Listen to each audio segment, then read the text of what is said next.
사랑합니다. 최고의 과학 선생님이 되고 싶은 홍일함 선생님입니다. 오늘은요, 우리가 살고 있는 태양계 중에서 가장 중심에 있는 보스 태양에 대해서 태양의 특징과 그리고 태양으로 인해서 우리 지구에 미치는 영향에 대해서 한번 알아볼 거예요. 그만큼 많이 알려져 있을 것 같지만요, 태양은 정말 미스터리한 그런 항성입니다. 스스로 빛을 내는 별이죠.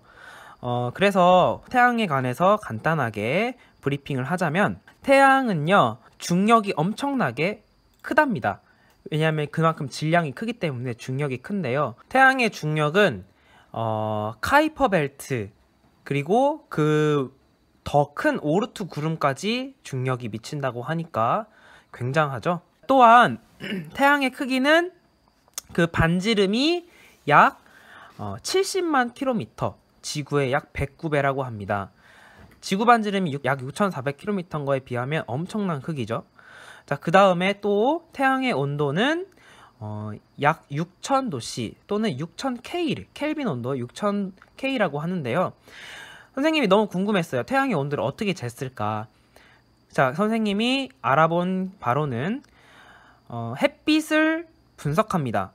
햇빛을 스펙트럼을 분석해서 대충 이런 색이면 태양이 몇 도 정도 되겠다라고 해서 그렇게 간접적으로 온도를 알아낸 거라고 해요. 신기하죠? 그래서 이렇게 미스터리한 태양을 오늘 하나씩 알아보도록 하겠습니다. 자, 먼저 태양의 표면을 보면 그 표면을 뭐라고 하냐면 광구라고 해요. 그래서 태양 여기 가운데 사진이 있죠? 자, 태양 이게 표면을 광구라고 하는데, 광구를 잘 관찰해 보면 여기에 이렇게 까만색의 어두운 부분과, 자, 이것을 흑점이라고 합니다. 그 다음에 이렇게 보이나요? 여기 오돌토돌한 거, 약간 쌀 뿌려놓은 것 같이 돼 있는 이런 쌀알 무늬가 있어요. 자, 우리가 흑점에 대해서 좀 더 자세히 알아볼 필요가 있는 게요, 흑점을 통해서 두 가지를 알 수 있어요.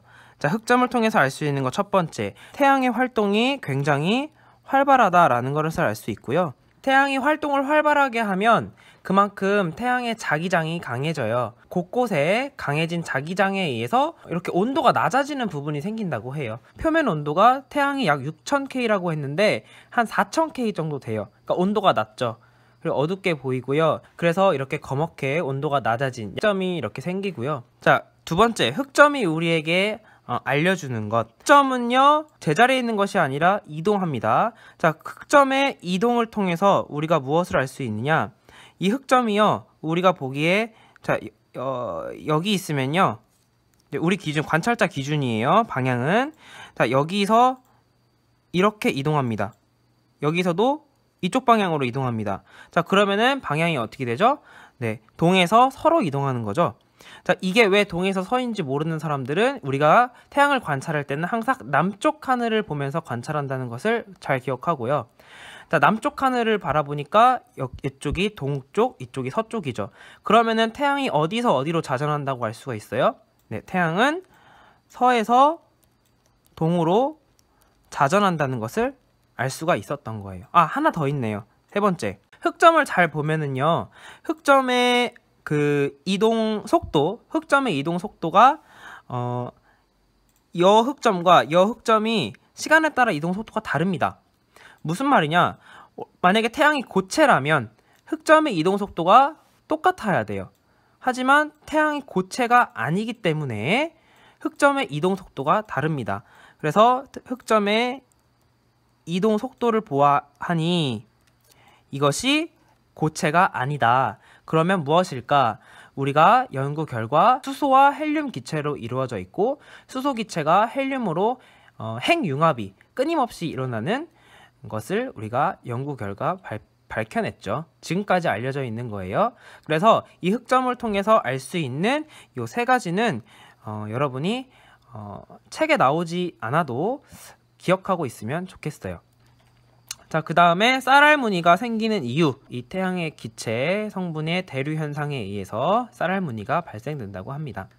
자, 그러면은 밑으로 한번 가볼게요. 자, 태양의 폭발, 태양이 이곳저곳에서 폭발하는, 번쩍번쩍거리면서 폭발하는 현상을 플레어라고 해요.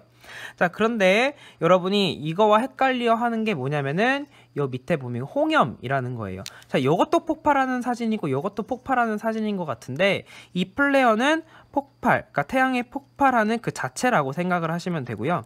폭발 현상. 자, 그 다음에 홍염은 어떤 태양의 폭발로 인해 불기둥이 강력하게 그러니까 불기둥이 높이 솟아오른 거예요. 그러니까 홍염은 불기둥이라고 생각하면 돼요. 그래서 이렇게 차이가 있다는 것을 여러분이 아시면 되겠습니다. 자, 왼쪽으로 한번 가볼까요? 자, 태양의 대기. 태양도 역시 대기가 있어요. 어쨌든 태양의 광구와 가장 가까운 표면의 대기를 채층이라고 합니다. 이 채층은요, 우리 책에는 채층은 광구 바로 바깥에서 분홍색으로 보이는 대기층이라고 하는데요. 이 채층은요, 잘 관찰할 수가 없어요. 우리가 일식이 일어나지 않는 이상 잘 관찰이 어렵습니다. 자, 그러면은 일식이 일어나면은 체크할 수 있는 게 바로 이 코로나인데요. 이게 광구 주변의 대기라면 이거는 훨씬 더 위에, 그러니까 상부 대기층이죠. 그래서 코로나가 미스터리한 게 있는데요. 이 코로나의 온도는 200만 K.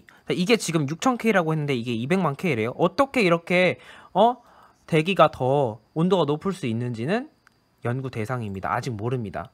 미스터리합니다. 자, 그 다음에 이 태양이 지구에 미치는 영향이 무엇이냐? 일단 이렇게 태양이 기체잖아요. 그러니까 기체에서 만약에 대기가 이렇게 밖으로 빠져나오면은 이 태양의 전기적 성질을 띤 입자들이 막 나오고요. 방사선도 나오고 여러 가지의 이런 입자들이 나옵니다. 그 입자들이 지구의 대기와 부딪혀서 이렇게 반짝반짝거리는 빛을 내는 현상이 바로 오로라죠. 그죠? 그럼 오로라가 북극이랑 남극에서 주로 관측이 되잖아요. 그럼 오로라가 왜 북극이랑 남극에서 관측이 되는지는 지구 자기장과 아주 큰 연관이 있습니다. 이것은 여러분이 한번 자료를 조사해보면 좋을 것 같아요. 자, 그 다음에 또 지구에 미치는 영향 중에 델린저 현상이라는 게 있어요. 이런 입자들이 막 지구에 도달하면요, 일시적으로 무선 통신이 두절되고 인공위성이 뭔가 통신이 좀 잘못되고 이런 델린저 현상이 있다고 합니다. 태양의 활동이 굉장히 활발할 때 많이 일어나겠죠? 자, 그럼 오늘 강의는 여기서 마치도록 하겠습니다. 수고했습니다.